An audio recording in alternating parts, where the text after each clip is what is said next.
Online शिक्षा के क्षेत्र में पहली बार सर्वोदय एम्पल लाया है एक नया उपहार।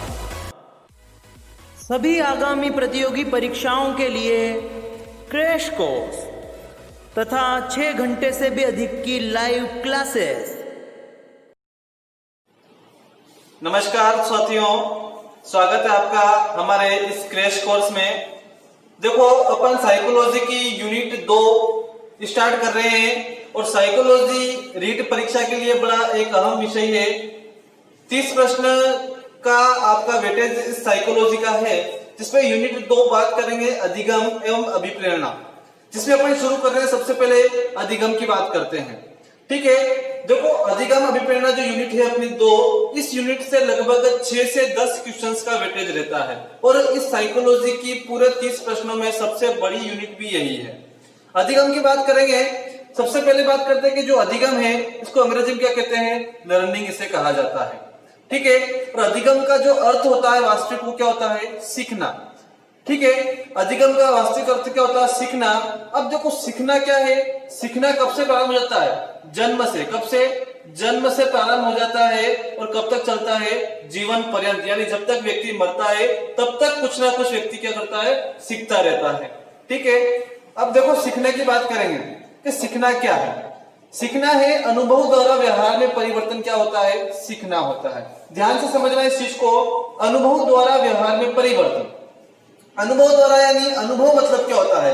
यानी व्यक्ति एक बार क्या होता है, अपने जो दैनिक प्रचलन में कहावत है कि व्यक्ति ठोकर खा के ठाकुर बनता है, वही वाली बात है। जब तक व्यक्ति खुद उस चीज को महसूस नहीं करेगा, उस चीज का अनुभव नहीं करेगा, तब तक वह अपने व्यवहार में परिवर्तन नहीं ला सकता। यही बात है। तो देखो, अभ्यास, प्रशिक्षण तथा अनुभव के कारण व्यवहार में आया वांछित या स्थायी परिवर्तन। ध्यान रखना, यह सबसे बड़ा इंपोर्टेंट शब्द है। स्थायी परिवर्तन ही क्या कहलाता है? अधिगम कहलाता है। किसके कारण? अभ्यास के कारण, प्रशिक्षण ट्रेनिंग के कारण तथा अनुभव के कारण। यदि व्यवहार में जो आपने चाहा है वो परिवर्तन आ गया है, ये और परिवर्तन भी कैसा होना चाहिए? स्थायी होना चाहिए, ना कि अस्थायी। यदि स्थायी परिवर्तन उसके जीवन में, उसके व्यवहार में आ गया है, तो वही क्या होगा? अधिगम होगा। आप जैसे एक एग्जाम्पल समझिए, एक छोटे से एग्जाम्पल के थ्रू मैं आपको थोड़ा सा इसमें बताना चाहूंगा कि देखो, आपने देखा छोटा बालक होता है, कोई आग जल रही है, उस आग जल रही है तो क्या होता है? बालक उस आग को छूने की कोशिश करता है, ठीक है। अब जैसे बालक उस आग को छूने की कोशिश करेगा तो क्या होगा? उसका हाथ जल जाएगा और जैसे वो जलेगा तो उस अपने हाथों को क्या करेगा? दूर कर लेगा।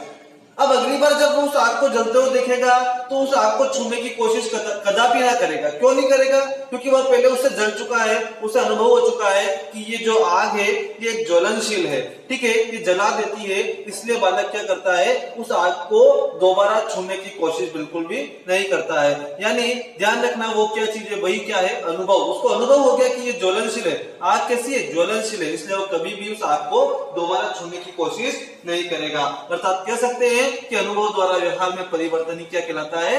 अधिगम कहलाता है। तो ठीक है, ये अपने अधिगम की बिल्कुल बेसिक जानकारी थी, ये आपने देखी है। अब देखो, आगे बात करते हैं इस अधिगम की कुछ परिभाषाओं के ऊपर अपन डिस्कस। देखो, कुछ परिभाषा की देखते हैं। अब पहली परिभाषा अपनी आदत।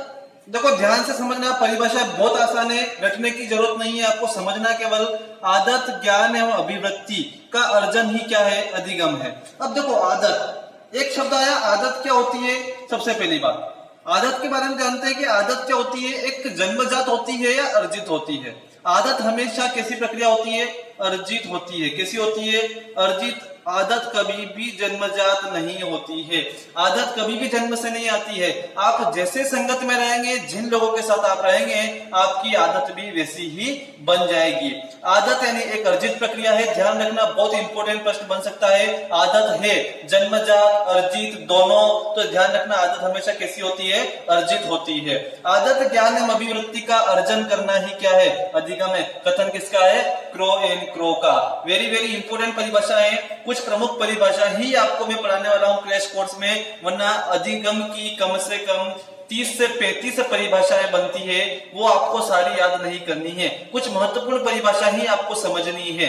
बाकी अपन अधिगम के सिद्धांत पढ़ेंगे, कुछ परिभाषाओं की जानकारी अपन वहां पर प्राप्त करेंगे। अगली परिभाषा की बात करते हैं, नवीन ज्ञान एवं नवीन प्रतिक्रियाओं का अर्जन ही क्या है, अधिगम है। यदि आपने कोई नवीन ज्ञान ग्रहण किया है या कोई नवीन प्रतिक्रियाएं करना आप सीख चुके हैं तो यही क्या कहलाता है, अधिगम कहलाता है। अब देखो ये परिभाषा कैसे याद कर सकते हैं आप, देखो इसके प्रतिपादक कौन है, विलियम वुडवर्थ। कौन है, विलियम वुडवर्थ है। अब देखो विलियम में देखो दो बार, एक बार वह यहाँ आया है, एक बार वह यहाँ आया है, दो बार वह आ रहा है, तो आप ध्यान रखना यहाँ पर भी कितनी बार नवीन आ रहा है, 2 बार नवीन आ रहा है। तो ध्यान रखना नवीन ज्ञान एवं नवीन प्रतिक्रियाओं का अर्जन अधिगम है। तो विलियम में भी देखो, विलियम वुडवर्थ में भी 2 बार वह आ रहा है। इनकी एक परिभाषा और है कि जो अधिगम है वो क्या है, विकास की प्रक्रिया। क्या है अधिगम, विकास की प्रक्रिया ही क्या कहलाती है, अधिगम। ये परिभाषा भी किसकी है, विलियम वुडवर्थ की है।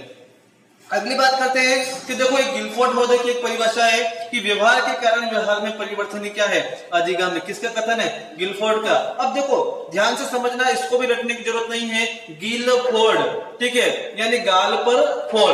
अब देखो समझ सकते कैसे, व्यवहार के कारण व्यवहार में परिवर्तन आ रहा है, कैसे आ रहा है, ध्यान से समझना। आपने किसी को थप्पड़ मारा, वो उसने आपको नहीं मारा लेकिन आपने उसको मारा, फिर उसके बाद क्या होगा, उसको गुस्सा आया, उसने भी आपको थप्पड़ टिका दी, यानी आपके व्यवहार के कारण उसके व्यवहार में भी क्या हो गया, परिवर्तन हो गया। यानी गाल पर फोड़, यानी कौन है, गिलफोर्ड। इसके प्रतिपादक कौन है, इस परिभाषा के प्रवर्तक कौन है, गिलफोर्ड महोदय है। अगली परिभाषा देखते हैं।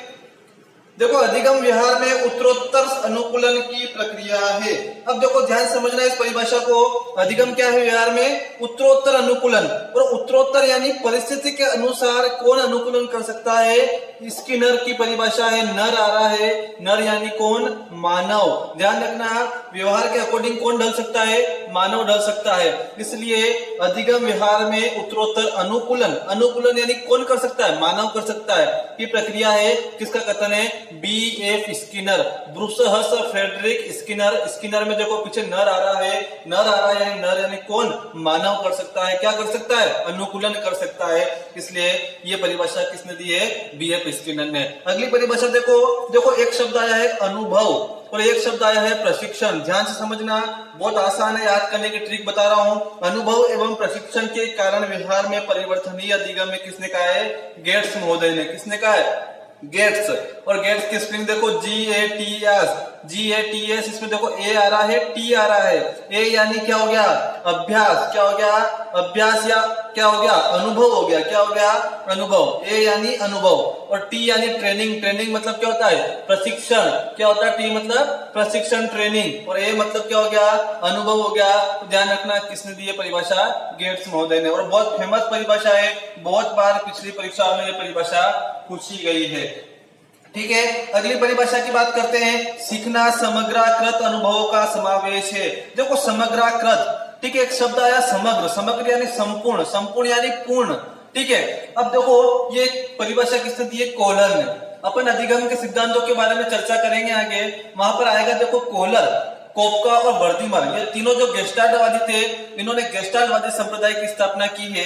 और देखो गेस्टाल्ट का जो अर्थ होता है वो क्या होता है, समग्र होता है। क्या होता है, समग्र। किसका अर्थ, गेस्टाल्ट का, गेस्टाल्ट का अर्थ होता है समग्र, इसलिए समग्राकृत अनुभव का समावेश किसने दी है, कोहलर ने दी है, ठीक है। अगली परिभाषा की बात करें, सीखना अनुभव। देखो ध्यान समझना क्या है, सीखना अनुभव के परिणाम स्वरूप व्यवहार में परिवर्तन है। देखो किसकी परिभाषा है, क्रोनबेक की परिभाषा है। इन्होंने क्या कहा है कि सीखना अनुभव के परिणाम स्वरूप क्या है, व्यवहार में परिवर्तन है। जिस प्रकार अपन ने उदाहरण समझा था अधिगम का, कि देखो एक बालक है, वो क्या कर रहा है, उसको आग को छू रहा है, आग को छूने से क्या हो गया, वो जल गया, तो अगली बार वो आग को छूने का प्रयास नहीं करेगा। क्यों, क्योंकि उसको अनुभव हो चुका है कि आग क्या है, ज्वलनशील है, उसके बारे में वो भाव चुका है कि ये आग जो है जलाती है, ठीक है। तो बस यही ध्यान रखना कि सीखना अनुभव की क्या है, परिणाम स्वरूप व्यवहार में परिवर्तन है। किसका कथन है, क्रोनबेक का। ये कुछ महत्वपूर्ण परिभाषाएं आपके सामने अधिगम की थी, ठीक है। अब देखो आगे बात करेंगे अपन, बहुत सारी परिभाषा अधिगम की है लेकिन वो इतनी महत्वपूर्ण नहीं है। ये जो परिभाषा कुछ लिखी मैंने, एक स्किनर महोदय की भी बहुत महत्वपूर्ण परिभाषाओं में से एक है ये, और इससे पहले अपन ने पढ़ी है क्रो एंड क्रो की आदत ज्ञान एवं अभिव्यक्ति का अर्जन अधिगम है। ये कुछ महत्वपूर्ण परिभाषाएं आपके सामने थी। अब देखो अपन आगे अधिगम को थोड़ा सा आगे बढ़ाते हैं। अधिगम के सोपानों के बारे में अपन चर्चा करते हैं। देखो अधिगम के जो सोपान है बहुत इंपॉर्टेंट टॉपिक्स है, ठीक है। अधिगम के सोपान से हर बार यह प्रश्न एक बार बनता है कि निम्न में से कौन सा अधिगम का सोपान नहीं है, या अधिगम के सोपान है चरण को क्रम से सीक्वेंस से जमाइए। तो देखो आपको ध्यान रखना चाहिए क्या क्रम है अधिगम के सोपानों का। देखो मैंने एक पूरा डायग्राम, एक पूरा मैप के थ्रू आपको समझाने की कोशिश कर रहा हूं। देखो एक सबसे पहले क्या है, एक व्यक्ति है, एक मनुष्य है। उस मनुष्य देखो उस मनुष्य को अभिप्रेरणा यानी उसको मोटिवेट किया जाएगा। क्या किया जाएगा? मोटिवेट। उसे जैसे मोटिवेट किया उसके बाद क्या करेगा, वो भिन्न भिन्न प्रकार की अनुक्रिया करना प्रारंभ करेगा। तो जैसे वो भिन्न भिन्न अनुक्रिया करना प्रारंभ करेगा तो फिक्स है यदि वो व्यक्ति कुछ कार्य करने का कोशिश करेगा, कार्य करने का प्रयास करेगा तो फिक्स है कि उसको उसके मार्ग में बाधाएं आएगी ही आएगी, बाधाएं आएगी। लेकिन एक समय ऐसा भी आएगा कि वो बाधाओं से जीत जाएगा, बाधाओं को पार कर जाएगा और एक सही अनुक्रिया वह करेगा। जैसे सही अनुक्रिया करेगा तो उसको पुनर्बलन भी कैसा मिलेगा? सकारात्मक मिलेगा, ठीक है। सही अनुक्रिया करने के बाद कैसा पुनर्बलन मिलेगा? सकारात्मक। सकारात्मक पुनर्बलन मिलने के बाद वो क्या करेगा? उसके जितने भी अधिगम की इस प्रक्रिया में अनुभव उसने इकट्ठे किए हैं, संग्रह किए हैं, उन सबको क्या करेगा? एक जगह इकट्ठा करेगा, उसका संगठन बनाएगा और संगठन बनाने के बाद वो क्या करेगा? लक्ष्य की प्राप्ति कर लेगा, ठीक है। उसका जो गोल था वह उसे प्राप्त कर चुका है। तो ध्यान रखना, उदाहरण के थ्रू आप कुछ समझ सकते हैं, ठीक है। जैसे मैं आपको बताऊं, मनुष्य है, आप स्वयं है, आप स्वयं है, आपके लिए अभिप्रेरणा कार्य क्या कर रही है? रीट की वैकेंसी। गोविंद सिंह जी डोटासरा बार बार रीट की डेट घोषित कर रहे हैं, 2 अगस्त होगी, 2 सितंबर होगी। तो ये आपके लिए क्या है? अभिप्रेरणा है, क्योंकि वैकेंसी आपके सामने है, ठीक है। जैसे आपको मोटिव के रूप में कौन काम कर रहे हैं? आपकी रीट की वैकेंसी। अब रीट की वैकेंसी आई, आपने इधर उधर भागना स्टार्ट किया, भिन्न भिन्न अनुक्रिया करना स्टार्ट आपने कर दिया, ठीक है।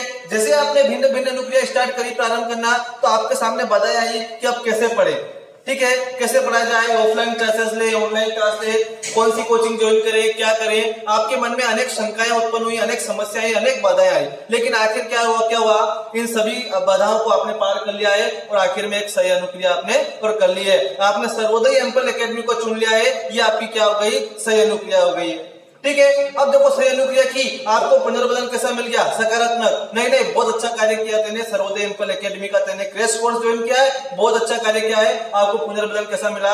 सकारात्मक मिला। आपने सारे रास्ते को छोड़ा, सारे अधिगम के अनुभव को छोड़ा, आपने एक संगठन बनाया सभी का मिलकर, और क्या किया? आपने लक्ष्य की प्राप्ति कर ली। यानी आपने क्या किया? आपका लक्ष्य क्या था? रीट में सिलेक्शन देना, और आपने क्या किया? रीट में सिलेक्शन दे दिया। यानी कुल मिलाकर ये अधिगम की क्या है? सोपान है, चरण है। अधिगम कह सकते हैं, क्या कह सकते हैं कि अधिगम एक विस्तृत प्रक्रिया है, एक व्यापक प्रक्रिया है, ठीक है, जो निरंतर चलने वाली प्रक्रिया भी कही जा सकती है, जो जीवन पर्यंत चलती है। व्यक्ति जब से जन्म लेता है और जब तक मरता है तब तक कुछ ना कुछ सीखना उसके रूटीन में रहता है, सीखता रहता है। अब देखो ये अधिगम के सोपानों की बात हो गई है। इन अधिगम को सोपानों को एक साथ अपन लिख लेते हैं कि कौन कौन से अधिगम के सोपान है। ये आपने इसको डायग्राम को कॉपी कर लीजिए, स्क्रीनशॉट ले लीजिए इसका, ताकि आपको पता रहे कि एक व्यक्ति है उसको किस प्रक्रिया से होकर उस अधिगम में गुजरना पड़ता है। अब मैं आपके सामने अधिगम के सोपान चरण जो है उनको एक के बाद एक कंटिन्यू लिख रहा हूं, आप भी उसे नोट करते चले। ये अधिगम के सोपान अपन जो बात कर रहे हैं आप इन्हें नोट कर लीजिए एक साथ। अपन ने पूरे एक डायग्राम के थ्रू उसको समझा है अधिगम के सोपानों को, ठीक है। यानी सबसे पहले क्या आती है? अभिप्रेरणा आती है, मोटिवेशन आपको किया जाता है, मोटिवेट किया जाता है आपको। जैसे आप मोटिवेट हुए उसके बाद आपने विभिन्न अनुक्रिया करना प्रारंभ की, आपके मार्ग में क्या आई? बाधाएं आई। फिर आपको क्या हुआ? बाधाओं के साथ में एक सही अनुक्रिया आपने कर दी, और जैसे सही अनुक्रिया आपने की तो आपको क्या मिल गया? सकारात्मक पुनर्बलन मिल गया। और सकारात्मक पुनर्बलन मिलने के बाद आपने क्या किया? जो आपके अनुभव आए हैं उन अनुभव को क्या किया? आपने संगठन एक जगह इकट्ठा किया और उन सभी का समावेश के जरिए आपने क्या किया? आपने लक्ष्य की प्राप्ति करी है। तो आप देखो इनका ये क्रम आपको याद होना चाहिए। बहुत बार एग्जाम में इनके क्रम से संबंधित प्रश्न भी बने हुए हैं, ठीक है। तो आप ये अधिगम के सोपान चरण इनको फटाफट नोट कर लीजिए। फिर आगे देखो मैं आपको कुछ प्रश्न, अभी तक अपने जो पढ़ा है यहाँ से किस प्रकार से परीक्षा में प्रश्न बन सकते हैं और किस प्रकार के प्रश्न आए हुए हैं पिछले एग्जाम में, उनको कुछ महत्वपूर्ण प्रश्नों को आपके सामने मैं लेकर आ रहा हूं। तब तक आप इसे कॉपी कीजिए। देखो पहला प्रश्न आपके सामने अधिगम का, अधिगम के बारे में कौन सा कथन असत्य है? देखो पहले आपको ध्यान रखना है प्रश्न को ढंग से पढ़ना आना चाहिए। अपन क्या करते हैं एग्जाम में जल्दबाजी में पूरे प्रश्न को पढ़ते ही नहीं है। अधिगम के बारे में कौन सा कथन असत्य है, उसने असत्य पूछा है, यहाँ तक आपको जानना चाहिए कि उसने सत्य पूछा है, असत्य पूछा है, असत्य नहीं है या असत्य है। अपन जल्दबाजी में करते हैं, अधिगम के बारे में कौन सा कथन, वो सत्य पूछा है और पहला ही ऐसा दिखता अपन को अधिगम व्यवहार में परिवर्तन है, बिल्कुल सही। और अपन अगले ऑप्शन भी नहीं पढ़ते हैं, प्रश्न को भी ढंग से नहीं पढ़ते हैं। तो ऐसे प्रश्न को आपको ध्यान से पढ़ना चाहिए। पहला प्रश्न है अधिगम के बारे में कौन सा कथन असत्य, आपको क्या चुनना है, असत्य को चुनना है, यानी आपको 3 सत्य कथन इसमें दिए गए होंगे। अब पहला है, देखो अधिगम क्या है, व्यवहार में परिवर्तन है, ये कथन क्या है, बिल्कुल सही है। अधिगम क्या है, व्यवहार में परिवर्तन ही है। यदि कोई व्यक्ति सीख रहा है, अपन ने परिभाषा में भी इसको देखा है। अधिगम क्या, एक मानसिक प्रक्रिया है। मानसिक प्रक्रिया का मतलब क्या है, व्यक्ति क्या करता है, जानबूझकर इस मानसिक प्रक्रिया को अपनाता है। क्यों? क्योंकि वह उसका जो लक्ष्य निर्धारित उसने किया है, उस लक्ष्य को वो प्राप्त कर सके। तो अधिगम कैसी प्रक्रिया है, मानसिक प्रक्रिया। ये कथन भी कैसा है, सत्य है। अधिगम व्यवहार में तुलनात्मक रूप से स्थायी परिवर्तन, यहाँ एक शब्द आया स्थायी, व्यवहार में परिवर्तन पहले आ चुका था, लेकिन कैसा है, स्थायी परिवर्तन होता है। ये कथन भी कैसा है, सत्य होता है। लास्ट ऑप्शन है अधिगम वातावरण द्वारा प्रभावित नहीं होता है, ये देखो असत्य कथन है, क्योंकि अधिगम देखो ऐसी प्रक्रिया है जो वातावरण से बहुत अधिक प्रभावित होती है। कैसे? यदि एक स्वच्छ सुंदर वातावरण होगा तो वहां पर जो बालक अधिगम कर रहा है उसके सीखने की दर भी उतनी अधिक होगी। लेकिन एक झुग्गी झोपड़ी या कहीं छोटी बस्ती में रहने निवास करने वाले जो बालक होते हैं, उनकी जो अधिगम की दर होगी इतनी अच्छी नहीं होगी। तो बस यही है कि जो अधिगम है वो वातावरण से क्या होता है, प्रभावित होता है। तो ये आपका कौन सा क्या आंसर क्या होगा इसका, ऑप्शन डी। ये कैसा कथन है, असत्य कथन है। अब बात करते हैं अपन प्रश्न नंबर 2 की। अब देखो दूसरे क्वेश्चन की बात करते हैं अपन, परिपक्वता से व्यवहार में उत्पन्न परिवर्तन को भी अधिगम कहा जाता है। अब देखो ये प्रश्न 2016 रीट की वैकेंसी में आया हुआ है। क्या प्रश्न है, ध्यान से समझे। परिपक्वता शब्द आया यहाँ पर ना तो अनुभव आया है, ना प्रशिक्षण आया है, ना अभ्यास आया है। क्या आया है, परिपक्वता। परिपक्वता से व्यवहार में उत्पन्न परिवर्तन को भी अधिगम कहा जाता है। आपके ऑप्शन देखिए पहले, नहीं, हाँ, अनिश्चित या कभी कभी। अब पहले समझे परिपक्वता और एक होता है आपका शब्द विकास, इन दोनों में अंतर क्या है। परिपक्वता से मतलब है कि उसकी उम्र बढ़ गई, उसकी लंबाई बढ़ गई, उसका भार बढ़ गया, उसका वजन बढ़ गया। यदि ये चीजें बढ़ रही है उसके कारण यदि उसके व्यवहार में परिवर्तन आ रहा है तो वो अधिगम नहीं है। ध्यान रखना, वो क्या है, अधिगम नहीं है। अधिगम की परिभाषा अपन देखिए कि अभ्यास, प्रशिक्षण, अनुभव के कारण व्यवहार में परिवर्तन क्या कहलाता है, अधिगम कहलाता है। परिपक्वता शब्द वहां पर नहीं था, तो आपको याद होना चाहिए परिपक्वता से मतलब क्या है, उसकी अभिवृद्धि से है, उसके बाहरी विकास से, उसके वजन से है, उसकी लंबाई से है, ठीक है, उसकी उम्र में वृद्धि से है। वहां पर उसके जो ज्ञान है उसमें ज्ञान में वृद्धि से नहीं है। तो परिपक्वता से व्यवहार में उत्पन्न परिवर्तन को भी अधिगम कहा जाता है। क्या इसका आंसर क्या होगा, ऑप्शन ए, नहीं। अगला प्रश्न आता है, अधिगम सर्वोत्तम होगा जब। बड़ा इंपॉर्टेंट प्रश्न है ये भी, देखो 3rd ग्रेड 2012 परीक्षा में आया हुआ है। क्या प्रश्न है, अधिगम सर्वोत्तम होगा जब बुद्धि होगी, अनुशासन होगा, अभिप्रेरणा होगी या अभिव्यक्ति होगी। अब देखो यहाँ पर अधिगम सर्वोत्तम कब होगा।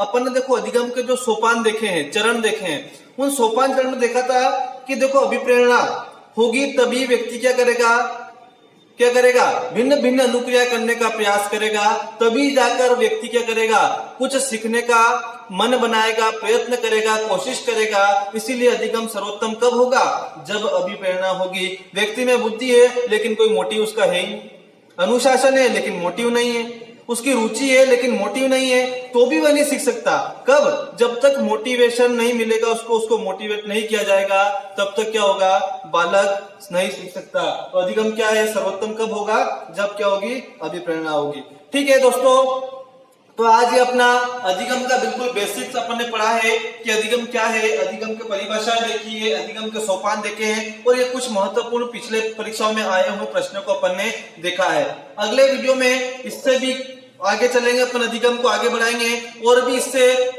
धमाकेदार प्रश्न आपके सामने हम क्रैश कोर्स में लेकर आने वाले हैं, जो परीक्षा की दृष्टि से काफी महत्वपूर्ण होंगे। उन्हीं प्रश्नों को आपको यहाँ पर हल करवाया जाएगा, जिससे क्या होगा, आपकी जो प्रैक्टिस है वो भी अच्छे से हो जाएगी। आप इस साइकोलॉजी के मामले में बिल्कुल एकदम रेडी, परिपक्व हो जाएंगे। ठीक दोस्तों, धन्यवाद।